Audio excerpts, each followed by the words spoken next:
Good morning, dear students. Today we'll be studying dysmorphism. That's the second part of newborn screening. Now, as you know, what is as the word itself. When you hear the word, as the word itself it depicts, dysmorphism means there is some abnormality. It is not equal in size. So, when there is a dysmorphic feature is an abnormal difference in the body structure. When there is equally divided into new part, it is not equally divided into new parts, or there is some structural variations will be there. So, a dysmorphic feature is an abnormal difference in body structure. Dysmorphology is the study of dysmorphic features, their origins, and proper nomenclature. So, dysmorphism we'll just see about many disorders in which we see this dysmorphism. So, they are disorders that occur due to abnormality in embryogenesis and morphogenesis. Embryogenesis और morphogenesis में जब जो भी differences होता है abnormality होता है उसके कारण में डिसमॉर्फिज्म होता है. What is embryogenesis? एम्ब्रियोजेनेसिस है जब बेबी का जब एम्ब्रियो फॉर्म होता है, when the sperm and the egg they एक साथ कांटेक्ट में आते हैं and the fertilisation take place होके वहाँ से जब एक एक स्टेज उनका एक हफ्ते में कितना हुआ, 2 हफ्ते में क्या हुआ, जैसे दो हफ्ते में जो चीज़ होता है, फर्स्ट हफ्ते में जो तो अपन जायगोट बोलते हैं, सेकेंड स्टेज का अपन ब्लास्टोसाइट बोलते हैं. ऐसे एक एक स्टेज का अदर ये तो दैट इज एम्ब्रियोजेनेसिस. तो मॉर्फोजेनेसिस क्या है? जिसमें तुम्हारे पूरे ऑर्गन्स फॉर्म होता है, उसके चीज़ को अपन मॉर्फोजेनेसिस बोलते हैं. तो will see the classification. Structural or normal variants, for example syndactyly, क्लम्पोडेक्टरी. सिंडेक्टरी में जो तुम देखते हैं कि तुम्हारे जब डाउन सिंड्रोम वगैरह के बच्चों को तुम देखते हो तो तुम देखते हो कि उनके फिंगर्स के पीछे बहुत स्पेस रहता है ना. जो फ्रॉक्स है, मेंढक जैसे, मेंढक का अगर तुमने पंजा देखा होगा तो उस टाइप का पंजेस रहते हैं. और कैम्पडेटिल जहाँ पे कि कोई क्लो लाइक फिंगर्स या फिंगर्स एक्स्ट्रा होना, ये सभी जब स्ट्रक्चर जब वेरी होता है, that is the first type. Second is minor abnormalities, जहाँ पे स्किन डैक्स से स्किन में कहीं कहीं पे तुमको स्मॉल सेल ग्रोथ मिलता है, या पिगमेंट डिसऑर्डर्स, वो सब चीज़ें जो है माइनर अबनॉर्मल. मेजर अबनॉर्मल जो फंक्शनल डिसेबिलिटी रहता है, जब उनको चलने में दिक्कत है, देखने में दिक्कत है, सुनने में दिक्कत है, जो फंक्शंस कर रहे हैं वो सब एक बॉडी के इक्विलिब्रियम में जो डिफरेंस होता है that is major abnormalities. And then isolated versus multiple abnormalities, that is cleft lip, cleft palate, congenital heart disease, etc. Now what we'll see now, this is the embryogenesis. Embryogenesis जैसे picture में हम देख रहे हैं, it is a process by which the embryo is formed and develops. तो ये है कि एक एक वीक में वो क्या क्या हो रहा है. दिस इज ज़ायगोट होता है, देन ब्लास्टोसाइट होता है, ये डिफरेंट सेल फॉर्मेशन साइजेस दिया है. और यहाँ पे एक एक वीक्स में, जब 3 वीक्स होता है तो कैसा रहता है, 4 वीक्स में क्या होता है, 4 वीक्स में जाके तुम्हारा हार्ट बीट्स वगैरह, हार्ट का फंक्शन स्टार्ट होता है. वहाँ पे तुमको हार्ट बीट दिखना, 8th वीक में जाके हार्ट बीट्स वगैरह सुनना शुरू होता है. इसलिए जब अपन सोनोग्राफी देखते तो लाइव फीटस है कि नहीं बता सकते. तो डिफरेंट स्टेजेस में 28 to 30 वीक्स में जाके तुम्हारी पूरी एम्ब्रियोजेनेसिस कंप्लीट होती है, यानी तुम्हारे बॉडी के पूरे फंक्शंस एस्टैब्लिश होते हैं, पूरे ऑर्गन्स डेवलप होते हैं. और जाके तुम्हारा जब 7th मंथ कंप्लीट होता है, सबसे लास्ट लंग्स का डेवलपमेंट होता है, जब तुम्हारा वहाँ पे संग मेच्योरिटी, लंग्स की मेच्योरिटी सब आती है. 8th मंथ में जाके तुम्हारा ये होता है कि सबक्यूटेनियस फैट फॉर्मेशन होता है. बच्चे को जो रियल वेट गेन तब होता है, तो 7वें मंथ तक वेट गेन कम रहता है, क्योंकि उस टाइम में उसके स्ट्रक्चर का डेवलपमेंट होता रहता है. तो that is embryogenesis. Now this is morphogenesis. It is controlled with the control of cell growth and cell differentiation.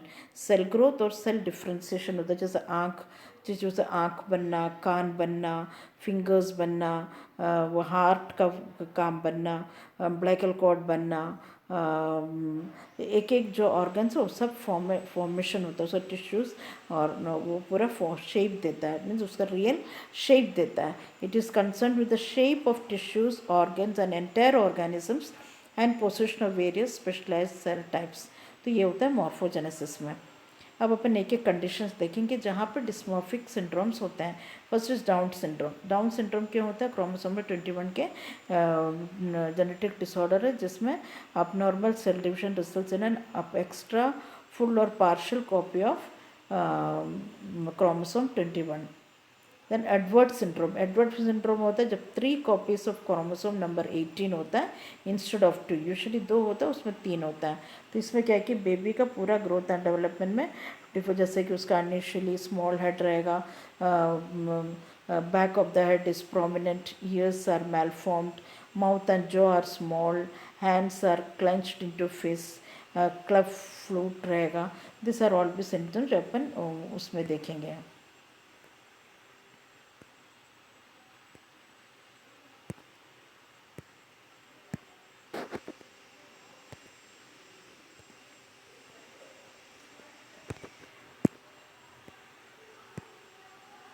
Then it is plateau syndrome. Plateau syndrome क्या होता है? This syndrome is caused by chromosomal anomaly in which small or all of the cells of the body contain extragenital material from chromosome 13. इसमें क्या है कि जो भी cells of the body extragenital material कहाँ से मिलता है उनको? chromosome number 13 से मिलता है। Then is Turner syndrome. Turner syndrome is a condition that affects only females, क्योंकि इसमें क्या होता है? एक्स क्रोमोसोम की डीलिंग रहती है। उसमें या तो एक एक्स क्रोमोसोम मिसिंग रहता है, मीन्स बहुत पार्शली और कम्प्लीटली मिसिंग रहता है। Turner syndrome can cause a variety of medical and developmental problems including short height, failure of ovaries to develop and heart defects. ये सब टर्नर सिंड्रोम में होता है। Then is syndrome with associated with physical overgrowth and associated defect, that is fragile X chromosome। ये normal chromosome है, इधर जो देख रहे हैं that is the fragile X chromosome, यानी क्रोमोसोम के पार्ट कैसे देख रहे हो उसके कारण क्या फीचर्स आते हैं, उसमें डिस्मॉर्फिक फीचर्स रहता है, कुछ भी चीज़ें ठीक से नहीं रहेगा। Then is Marshall Smith syndrome. Marshall syndrome is characterised by initial accelerated skeletal maturation usually starting from birth. इसमें क्या होता है? Symptoms like conspicuous physical characteristic, respiratory difficulty, mental retardation, ये सब इसमें रहता है। Then a Weaver Smith syndrome.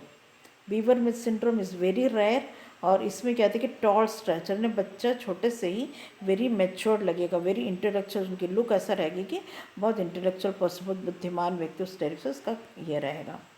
Then a syndrome with unusual CNS or neuromuscular finding, इसमें Prader-Willi syndrome are not hereditary, particularly those caused by deletion in the paternal chromosome 15 or by maternal uniparent disomy। इसमें क्या है कि usually ये inherited नहीं है, लेकिन इस पर डिलीशन और जो पिताजी से जो क्रोमोसोम है उस पर डिलीशन रहता है क्रोमोसोम नंबर 15 में, इसके कारण ये चीज़ होता है। Then myotonic dystrophy syndrome. Myotonic dystrophy syndrome genetic syndrome, ये मसल फंक्शन को अफेक्ट करता है। उसके कारण ये कि मस्कुलर डिस्ट्रॉफी होता है जिसमें वर्सनिंग ऑफ मसल लॉस रहता है, वीकनेस रहता है। तुम किसी किसी में देखोगे कि मसल्स लूज पड़े हुए हैं, उसके में कोई स्टिफनेस नहीं है, उनको बहुत क्रैम्प्स होता है, बहुत डिस्कम्फर्ट होता है। Muscles often contract but are unable to relax. फिर syndrome with facial dysmorphism. A dysmorphic face may be appropriate in relation to the family's physiognomy or it may indicate a particular syndrome. तो इसमें क्या है कि ये conditions यहाँ पे कि पूरे फेस में पूरे डिसोमैब लगते हैं। अब इसका थेरेपी क्या है? थेरेपी इसको कैसे ट्रीट कर सकते हैं? थेरेपीज क्या है? तो this are the different chromosomal anomalies और जेनेटिक डिसऑर्डर्स जिसमें डिस्मॉर्फिक फीचर्स रहते हैं। So therapy for genetic disorders, that is first is replacement therapy. The deficiency of the metabolic end product may be made by replacement। इसमें replacement therapy के कई cases, जैसे कि hypothyroidism है, उसमें क्या होता है कि थायराइड हार्मोन प्रोड्यूस नहीं होता, तो उसमें तुम क्या करते हो? थायरोसिन देते हो। डायबिटीज़ मेलाइटिस, जब उनकी पैनक्रियास इंसुलिन प्रोड्यूस नहीं करते तो आर्टिफिशियली अपन ऑरली या इंजेक्टेबल इंसुलिन देते हैं। तो दिस इज क्या बोलते हैं? Replacement therapy. और जिसमें ब्लीडिंग प्रॉब्लम है, जैसे हीमोफीलिया की प्रॉब्लम है, उसमें फैक्टर 8 या 9 ब्लीडिंग को प्रिवेंट करता है, तो अपन उसको उस फैक्टर को ब्लड ट्रांसफ्यूशन या इंजेक्शन के थ्रू लगाते हैं। देन रिड्यूसिंग टॉक्सिक एक्यूमुलेशन, हमारे बॉडी में जब किसी चीज़ की एब्सॉर्प्शन प्रॉपर नहीं होता है तो कुछ भी चीज़ों की बहुत ज़्यादा कलेक्शन, जैसे कॉपर है, अगर उसका बॉडी से ठीक से निकलेगा नहीं तो क्या होगा कि वो मेटाबोलाइज ज़्यादा होता है। तो intake of substance which is not metabolise with the body should be avoided. कई चीज़ें हमारी बॉडी मेटाबोलाइज नहीं कर पाती है तो उस चीज़ों को क्या है कि अवॉइड करना है, तो उसको निकालना है शरीर से। तो उसमें क्या है कि सिंक देने पे कॉपर निकल जाता है, तो उस तरीके से क्या देना, वो माइक्रोन्यूट्रिएंट्स देके उसको करेक्ट करना है। प्रोमोटिंग टॉक्सिक एक्सक्रीशन, उसको निकालना है कैसे, जैसे penicillamine promotes excretion of copper in patient with Wilson disease. उनमें क्या कॉपर अक्यूमुलेट होता है तो उसको थ्रू एक्सक्रीशन करते हुए पेंसिलेमाइन ड्रग को देके उसके बॉडी से उसको एक्सक्रीट कराते हैं। देन इंडक्शन ऑफ एंजाइम्स, कई जगह क्या है कि एंजाइम्स प्रोड्यूस नहीं, तो इंजेक्शन ऑफ, जैसे फिनोबैबिटोन है, फिनोबैबिटोन क्या है कि ये is use for inducing hepatic microsomal enzyme glucuronyl transferase neonatal hyperbilirubinaemia. Neonatal hyper में बच्चों में जॉन्डिस होता है, आप सुने होंगे। तो बच्चों में जो जॉन्डिस का लेवल बहुत ज़्यादा होता है, 18 से जब ऊपर होता है डेंजरस होता है। तो वो उस लेवल में क्या होता है कि उसकी जो एक्सेसिव हेपेटिक टॉक्सिसिटी जो होती है उसको रिड्यूस करने के लिए अपन फिनोबाबिटोन देते हैं। फिनोबाबिटोन देने पे वो एंजाइम्स को प्रोड्यूस करता है एंड रोसेलस क्या है कि कन्वर्शंस वगैरह को कॉज को स्टॉप करता है। Then administration of enzymes, pyridoxine for homocystinuria, जब है क्या कि हिमेटोसाइटिनुरिक एंजाइम पैराडॉक्सिन देता है, that is administration of enzymes. फिर avoiding drugs, barbiturate should not be given in G6PD patients. G6PD पे जो पेशेंट्स होते हैं उसमें अपन बार्बिचुरेट्स नहीं देते हैं। Then environmental protection, patients with tendency for bleeding and fracture should be protected, for example hemophilia and osteogenesis। बहुत ज़रूरी है उनका एनवायरमेंटल प्रोटेक्शन देना, जहाँ भी उसका ज़्यादा ये है उस एरिया से उनको हटा के रखना, ब्लीडिंग और फ्रैक्चर्स वगैरह से प्रोटेक्ट करना, क्योंकि अगर ब्लीडिंग होगा तो क्या होगा, अगर उनकी क्लॉटिंग फैक्टर वर्क नहीं कर रही है तो दिक्कत जाएगा। तो दैट्स वे क्या है कि एनवायरमेंटल प्रोटेक्शन करना। फिर सर्जरी, किसी केसेस में जहाँ पे एक्स्ट्रा फिंगर्स हो रहा है, जब स्किन टैग्स वगैरह, वो सबको सर्जरी करके हटा सकते हैं।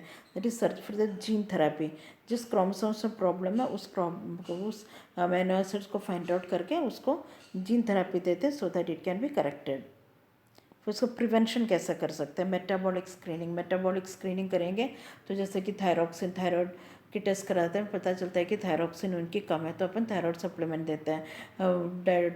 जो ना डायबिटीज़ का पेशेंट, उसको मालूम है कि उसके पैनक्रियास काम नहीं कर रहा है तो इंसुलिन देंगे, तो दैट इज़ मेटाबॉलिक स्क्रीनिंग। फिर माइक्रोन्यूट्रिएंट सप्लीमेंटेशन, हमारे डाइट में जो है ट्रेस एलिमेंट्स, विटामिन और ट्रेस एलिमेंट्स का रोल बहुत ज़्यादा है, वो हमको कैसे भी सप्लीमेंट करना, नहीं सप्लीमेंट करेंगे तो क्या है कि उनमें उसकी डेफिशिएंसी के कारण अनदर प्रॉब्लम्स के, तो बहुत सारे डिसीज़ हमारे शरीर के जो हैं विथ ये न्यूट्रिशन से करेक्ट हो सकता है। तो इसलिए क्या है कि विटामिन्स एंड माइक्रोन्यूट्रिएंट्स, इलेक्ट्रोलाइट्स की डेफिशिएंसी बहुत सारा डिसीज़ कॉज कर सकता है, इसलिए a well balanced diet is very important. Intra uterine diagnosis, कभी जो क्रोमोसोमल एनोमलीज हो गया, ये जेनेटिक डिसऑर्डर्स क्या है, जब अपन इंट्रा यूट्राइन इन्वेस्टिगेशन करते टाइम पता चलता है तो उसको अपन तभी उसको करेक्ट कर सकते हैं। या कुछ जैसे हाइड्रोकेफेलस वगैरह जैसे केसेस हैं, एनकेफेली केसेस है, उसको क्या है मेडिकल टर्मिनेशन कर सकते हैं। तो इंट्रा यूट्राइन डायग्नोसिस होगा तो उसके अनुसार आगे हमको करने का। Non invasive techniques, non invasive ये सोनोग्राफी वगैरह से हम उनको डिटेक्ट कर सकते हैं प्रॉब्लम क्या है। Invasive perinatal test, invasive perinatal test क्यों, क्या अमीनो सिंथेसिस, हम पेट में इंजेक्ट करके या तो वजाइनल वे या अब्डोमिनल वे से अपन इंजेक्ट करके अमीनो एसिड निकालते हैं, कोरियोनिक विलाई निकालते हैं, that is invasive prenatal testing. उसको निकाल के टेस्ट करते हैं कि कुछ प्रॉब्लम है कि नहीं है। So this was all about dysmorphism. So we had studied about the definition of dysmorphism, उसका classification, embryogenesis क्या है, morphogenesis क्या है, कितने types हैं, उसका treatment क्या करते हैं, and how we can prevent. So I hope students you have understood. Go through the topic, make notes and study well. Thank you. Thank you students.